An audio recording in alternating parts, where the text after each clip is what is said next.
Joined by Bill Kristol, editor of the Weekly Standard, our ABC contributors, Donna Brazile and Matthew Dowd, Steve Rattner, former counselor to the Treasury Department, and Greta Van Susteren of Fox News. Welcome to all of you. Bill Kristol, we just heard that debate right there. Both senators agree that there should be no amnesty for Edward Snowden, but in some sense, has he been vindicated?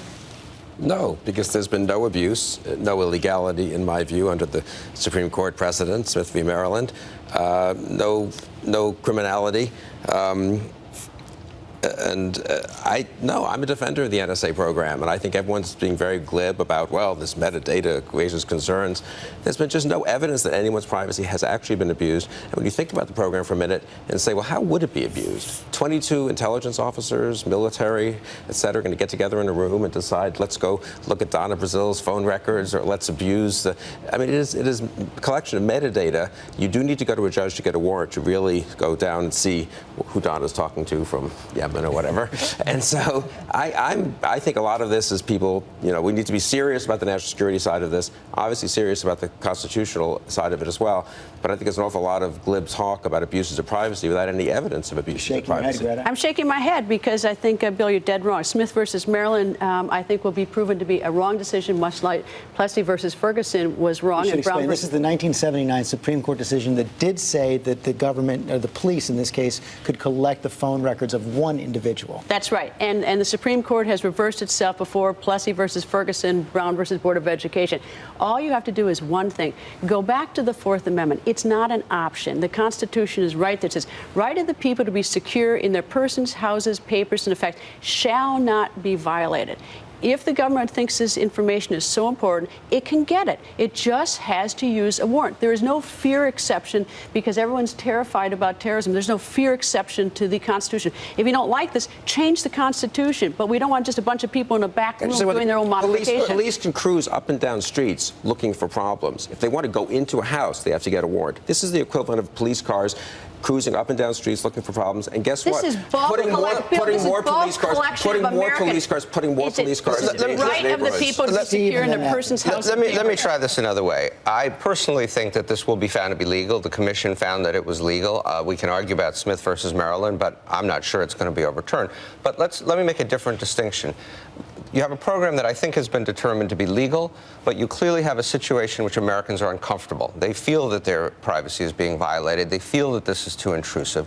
I think the president is going to draw an appropriate line, move this metadata out of the government's control, but somewhere else where it can still be accessed, make some changes that give people more comfort, but maintain the program. And the important point about this commission report, it's more of a facelift than open heart surgery. They're recommending some tweaks, but the fundamental right of the government to operate in this area is maintained. Because they're dismissive of the Constitution. Is that everyone seems so much more comfortable, and I wonder about this, with the records being kept in a private company rather than the government. Well, that's a huge question I have, is whether that's actually going to be a helpful thing or a hindrance thing. You asked the question of, was Edward Snowden vindicated? I think he's been totally vindicated on this. In the history of the United States, there's always been a pendulum and a balance between national security and civil liberties. We've swung way in the direction, too much in the direction of national security and the idea that we can gather all this data. And it's not just eavesdropping on a phone call. You can identify where somebody eats, who they sleep with, all that, without ever listening to a phone call. And the government can do that today. I think what Edward Snowden did, and you asked an appropriate question to Senator Udall,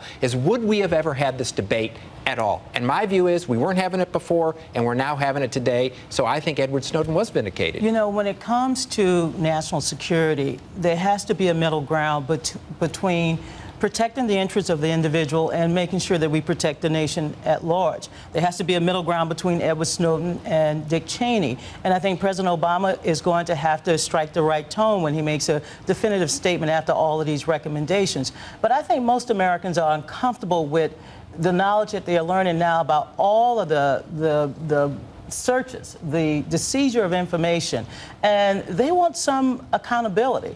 But here's the dilemma. Now, let me bring this to Bill Kristol and then go to Kurt. But it's just the Constitution's so plain on this. If you just read the plain language of the Fourth Amendment, there's just no way you can get around it. Either get a warrant and you can get all the information you want, Bill, but Greta, this has been litigated. This has been litigated over and over and over again. Well, apparently one judge disagrees with that. One judge. And even this commission didn't find any evidence of illegality in these programs. So-called law professors. The question is, what do people people expect when do they expect that this information should be private? You could argue that they've given up a lot of that privacy already to companies. But the question I want to bring to you, Bill Kristol, as you point out, the panel said that there's been no abuse of this program. They also said that this surveillance program hasn't made that much of a difference in national security.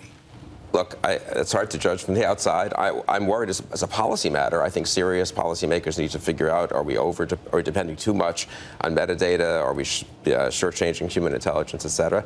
The president, the director of national intelligence are presumably spending a lot of time worrying about that and trying to appropriately balancing it. I don't agree with all this stuff. Thank God for Edward Snowden. We wouldn't be having this debate. We had a big debate in Congress on this in 2006, 2007. And in fact, we passed legislation in 2007. We had a big debate about this. President Obama discussed this. And President Obama is a constitutional law professor. He came to office very concerned about the terrible which is exceedingly disappointing. Then he became president. I'm sorry. Then he became president of the United States. He got all the briefings. He saw seriously what was going on, and basically he decided, I think correctly, that you know what, the balance is probably pretty appropriately struck. But now he's shifting. Now he's shifting entirely because of optics and because people have sense.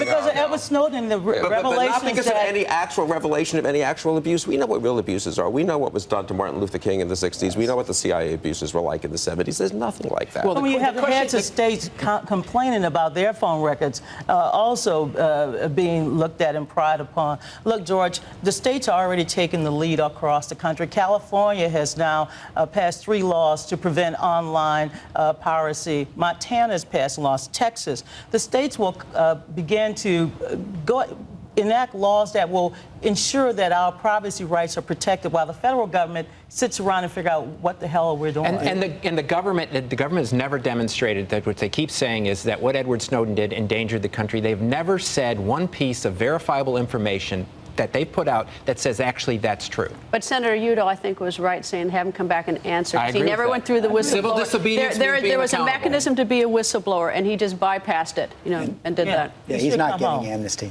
We got to take a break.